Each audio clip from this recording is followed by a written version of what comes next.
Howdy everyone! Today we're taking a look at the DeWalt 20-volt brushless blower model DCBL 722P1. I've been really interested in getting my hands on this one ever since I noticed it several months ago.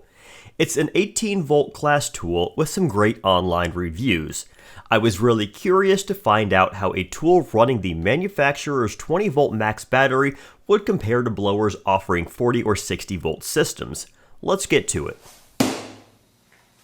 Included in the package is the motor unit, the 4-inch blower tube, a standard speed charger, a 5 amp hour battery, and the concentrator tip.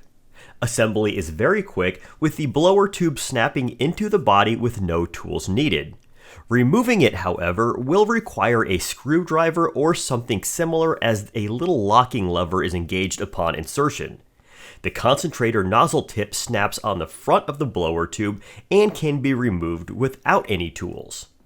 The included battery is of the 5 amp hour variety. Charge level can be viewed by pressing the indicator button on the front. Once snapped in place, it really balances the unit out. I think they did a good job here, as it sits nicely in your hand and holding it never becomes taxing. In addition to being well balanced, it's just overall pretty light. Without the battery, we're looking at 5.6 pounds. With it, just 6.8. The included charger is the standard speed one.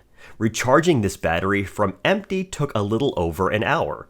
Also, there is definitely no need to worry about tripping any breakers, as this only pulls 0.66 amps under load. For anyone unfamiliar with DeWalt's 20-volt max battery packs, here's a little size comparison. We've got a Milwaukee M18 1.5 amp hour, our 20-volt max 5, an M18 5, a Cobalt 40-volt 2.5 amp hour, and finally a big Ego 56-volt 5 amp hour. Also, I suppose now is as good of time as any to ask. If in your research you find my product reviews useful, please consider purchasing using the Amazon links below. The channel will earn a small commission, and it's pretty much the only reason I can tell companies to take a hike when asked about sponsored content. And now back to our regularly scheduled programming. Just taking a moment to blow out my garage, and I was initially struck by how powerful this little blower is. I was also surprised by its volume, or more precisely, lack thereof.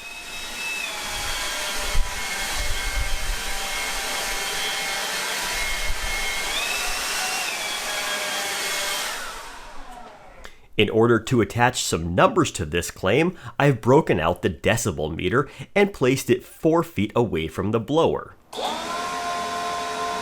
On its lowest setting, which is kind of useless because it's about as powerful as a hairdryer, we're looking at 68 decibels. This is very quiet, a little louder than a typical conversation. However, on high we're looking at 90-ish. Now we're up into power tool territory, and long sessions at this volume might warrant some hearing protection. For comparison's sake, here is what a typical 120-volt corded blower sounds like. The mid-90s.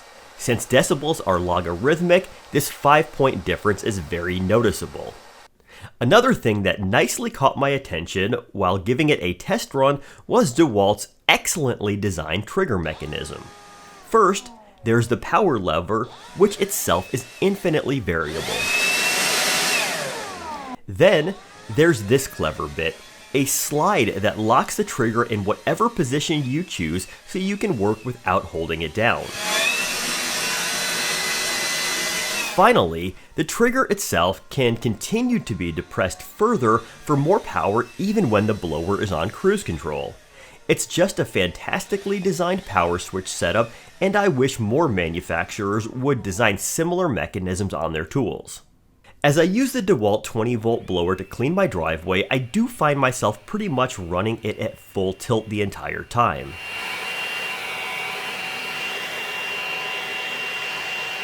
Nevertheless, it does have plenty of power to push large swaths of mulch that has migrated back onto the dirt. It's also far quieter than a gas-powered unit, which helps keep the neighborhood peace, and the lack of cords plus associated hassle means I'm more likely to perform this chore on the regular. All good things. But the fact I was running on full blast to accomplish this had me a little concerned when it came to battery life, so let's test that.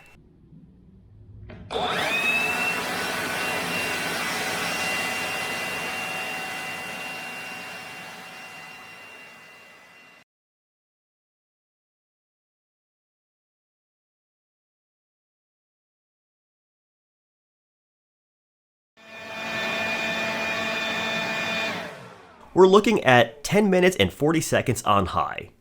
To be honest, that's a little disappointing. My 56 volt Ego blower ran for about twice that, also on high, using just a 2.5 amp hour battery. Furthermore, the battery appeared to overheat during this test. When I tried to recharge just a couple minutes after running out, the charger initiated a delay to allow it time to cool off. Next, I thought I'd give this unit a go in trying to clean up some leaves that had fallen on my impressively kept yard. After working for a few minutes, I really started to appreciate this product's lightweight and great ergonomics even more. I also thought that power was just adequate for this test, and like clearing my driveway, pretty much required full throttle the whole time. To my surprise, the included combination concentrator and digger tip proved very useful. Anyone who has cleared a lawn with a blower knows that many things like to get stuck in grass. This helps quickly dislodge them. This blower also makes a great car drying system. For my touchless washes, I typically pressure wash my vehicles and then use it to blow off the bulk water and clear out the body panel crevices. So here's the big question I'm left with after using the DeWalt 20 volt max blower for a couple of days. Should you purchase this tool over one that includes a higher voltage battery system like the Ego 56 volt unit here, given very similar price points? And I think the answer to that depends on how you would rank several pros and cons of each. Both of these units have what I consider equally nice build quality, so that's a tie. In the power and runtime category, the Ego wins hands down. But that's to be expected, it runs at 3 times the voltage. In the ease of use department, the win goes to the DeWalt. Both are very convenient, but the 20 volt max's lighter weight, better balance, and superior trigger mechanism give it the edge. If it were me, I would choose the Ego or other 60 volt system if it were my only blower and or I regularly planned on doing a lot of yard work with it. However, I'd choose the DeWalt if it were a supplement to a larger blower or my planned tasks were limited to things like blowing off driveways, cleaning out garages, or drying my car. Okay, that's all I had today. Take care.